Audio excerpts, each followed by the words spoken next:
क्या एक पिता करोड़ों रुपए के लिए खत्म कर देगा अपनी बेटी से रिश्ता? क्या ब्लैकमेल करके जान पाएगी एक माँ अपने खोए हुए बेटे का पता? कैसे कर देगा आर्यन अपने जवाब से सबकी बोलती बंद?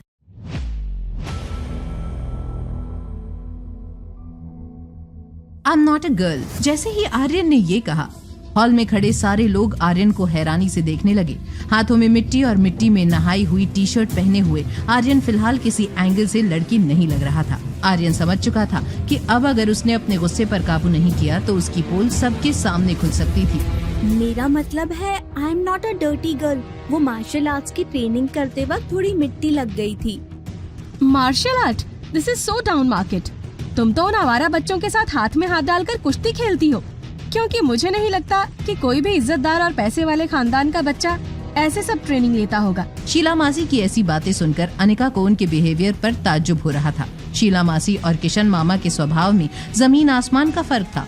अनिका के रिएक्शन देखते हुए अंजलि मामी ने अनिका का हाथ दबाकर उसके कान में धीमी आवाज में कहा, शीला मासी की जबान थोड़ी सी तीखी ही है, मगर तुम उनकी बातों का बुरा मत मानना। ये कुश्ती के अलावा और क्या करती हो तुम?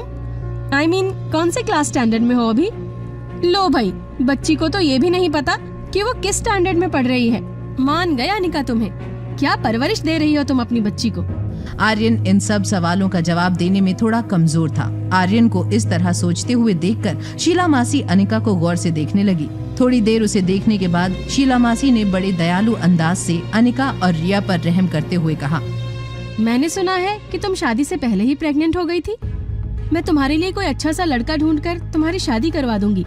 रही बात तुम्हारी बेटी की, इसके पास अभी भी एजुकेशन और अच्छी परवरिश से अपनी जिंदगी सुधारने का मौका है। मासी, इसकी एजुकेशन की चिंता आपको करने की जरूरत नहीं है। उसका ख्याल रखने के लिए मैं जिंदा हूँ। जिसने खुद कभी कॉलेज की शक्ल नहीं देखी, क्या वो अपनी बच्ची के एजुकेशन का ध्यान रख सकती है? तुम्हारे अच्छे के लिए ही कह रही थी मैं, ताकि इस बच्ची का भविष्य भी तुम्हारी और तुम्हारी माँ की तरह बर्बाद न हो जाए। फिर एक दिन ये भी तुम्हारी तरह बिना शादी के प्रेग्नेंट होकर लौटेगी तब। चुप हो जाओ शीला, बहुत बोल चुकी तुम। हर चीज की कोई लिमिट होती है। आज तुमने सारी हदें पार कर दी है। शीला मासी ने अंजलि मामी की बात बिल्कुल अनसुनी कर दी। शीला मासी की बेटी भी लगभग रिया और आर्यन की उम्र की ही थी। वो जब से घर में आई थी, बड़ी शांति से अपनी नानी माँ की व्हीलचेयर के पास बैठी थी। करिश्मा बेटा, will you tell me who invented the aeroplane? The aeroplane was invented by the Wright brothers. That is excellent. Now tell me, what languages can you speak? I can speak English, Hindi, French and Spanish, but I am also very keen on learning more languages. Foreign language तो बहुत दूर की बात है, इसे तो अपनी mother tongue में भी जवाब देने में इतनी प्रॉब्लम हो रही है। जैसे ही शीला मासी ने रिया के लिए ऐसा टॉन्ट मारा, आर्यन ने फॉरेन लैंग्वेज में कुछ कहना शुरू कर दिया। जब 1 मिनट तक आर्यन बोलता रहा, तब शीला मासी, अंजलि मामी और व्हीलचेयर पर बैठी नानी, सभी लोग हैरान हो गए। ये कौन सी लैंग्वेज बोल रही हो तुम रिया? ये अरेबिक लैंग्वेज है बड़ी मासी, बहुत आसान है। इसे बोलना एक्चुअली मॉम ने मुझे सिखाया है।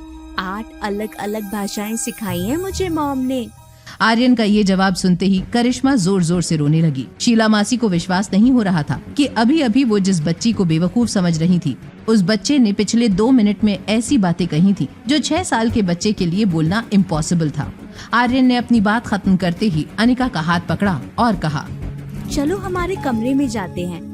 मम्मा is proud of you. Anika ये देखकर हैरान हो गई थी कि रिया इतनी अच्छी अरेबिक भी जानती थी। मुस्कुराती हुई अनिका ने आर्यन से पूछा, रिया तुमने इतनी अच्छी अरेबिक कहाँ से सीखी?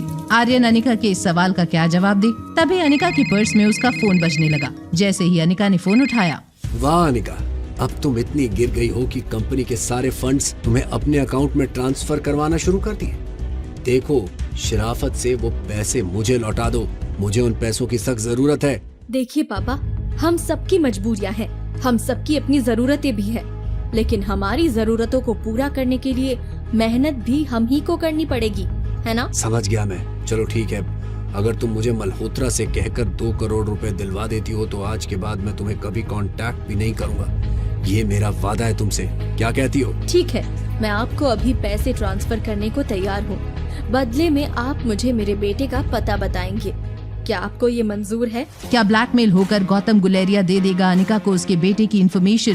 क्या होगी शीला मासी की अगली चाल? कैसे करेगी वो अनिका को मल्होत्रा परिवार से बेदखल? क्या आर्यन की चालाकी डाल देगी रिया को किसी बड़ी मुसीबत में? जानने के लिए देखिए अगला एपिसोड सिर्फ पॉकेट FM के YouTube चैनल पर। और एक लड़की को देखा तो के सारे एपिसोड्स को सुनने के लिए डिस्क्रिप्शन में दी हुई लिंक से डाउनलोड कीजिए पॉकेट FM ऐप।